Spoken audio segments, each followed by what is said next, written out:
इस बार के लोकसभा चुनाव के नतीजे एनडीए या बीजेपी को सुकून नहीं दे रहे हैं। केंद्र में फिलहाल स्थिर सरकार है और सभी को अपना अपना मंत्रालय भी मिल गया है।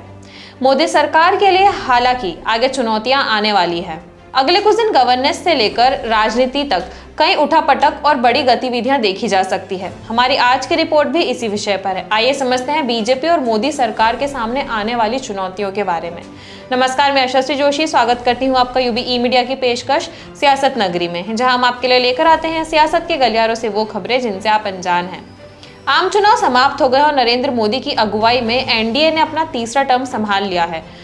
अमूमन आम चुनाव के तुरंत बाद कुछ महीनों तक सियासत में खामोशी रहती है, लेकिन इस बार हालात अलग हैं। 4 जून को जिस तरह के नतीजे आए हैं और एक दशक बाद देश के गठबंधन की राजनीति का दौरा लौटा, उससे संकेत जा रहा है कि 2024 में कहानी अभी बाकी है। अगले कुछ दिन गवर्नेंस से लेकर राजनीतिक तक कई उठापटक और बड़ी गतिविधियां देखी जा सकती है।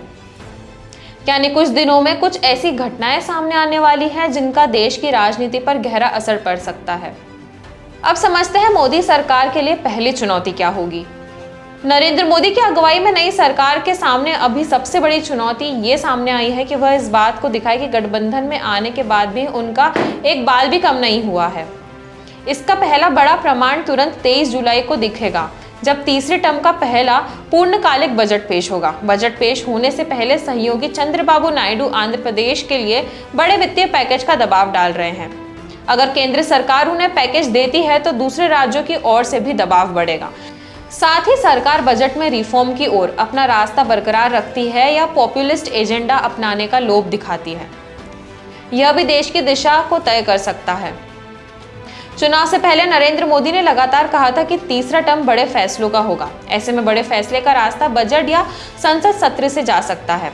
बजट सत्र में न सिर्फ बजट बल्कि बाकी बिलों पर भी नजर रहेगी, जिसे केंद्र सरकार इसमें पेश करेगी। याद करें कि किस तरह 2019 में दूसरा टर्म संभालने के तुरंत बाद मोदी सरकार ने पहले ही संसद सत्र में जम्मू कश्मीर में आर्टिकल 370 हटाने के अलावा नागरिकता संशोधन कानून तक पास कर लिया था। लेकिन क्या अब सरकार बड़े फैसलों के लिए तैयार है? चलिए समझते हैं। क्या अभी भी सरकार और बीजेपी इसके लिए जोखिम लेने को तैयार है? यह भी अगले कुछ दिनों में खासकर संसद के बजट सत्र में दिख जाएगा।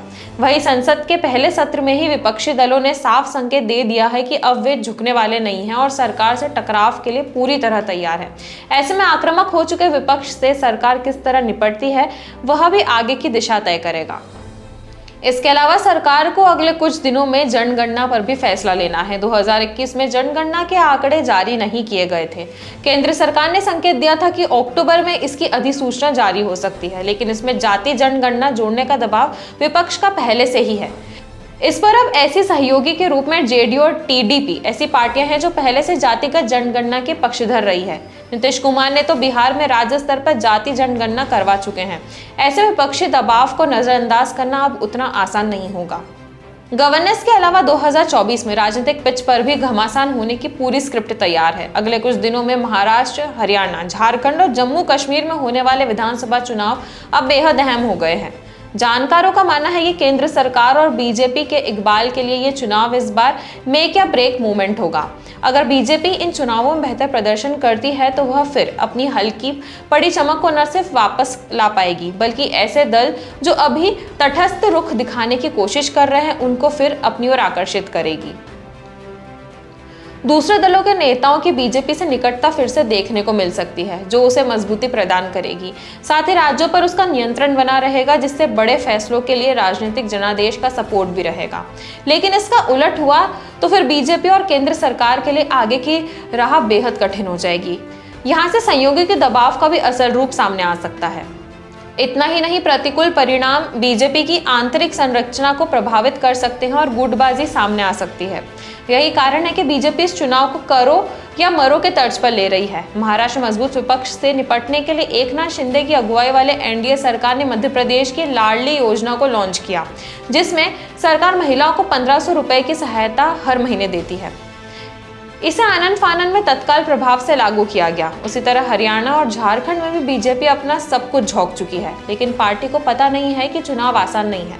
दरअसल 4 जून को आए चुनाव परिणाम में यही ऐसे राज्य थे जहां विपक्ष ने उम्मीद से बेहतर प्रदर्शन किया। साथ ही 2025 में कोई बड़ा चुनाव नहीं है, सिर्फ बिहार के चुनाव होंगे जहां बीजेपी पहले ही जेडीयू के साथ सरकार में है। ऐसे में जेडीयू हर हाल में बीजेपी पर हावी होने की कोशिश करेगी। तो यह थी हमारी आज की खास रिपोर्ट, और आपको यह कैसी लगी अपने विचार हमसे जरूर साझा करें। वीडियो पसंद आए तो इसे लाइक और शेयर करें, साथ ही चैनल को सब्सक्राइब जरूर करें। सियासत नगरी आपके लिए लाता रहेगा ऐसी ही सियासती खबरें। तब तक के लिए धन्यवाद।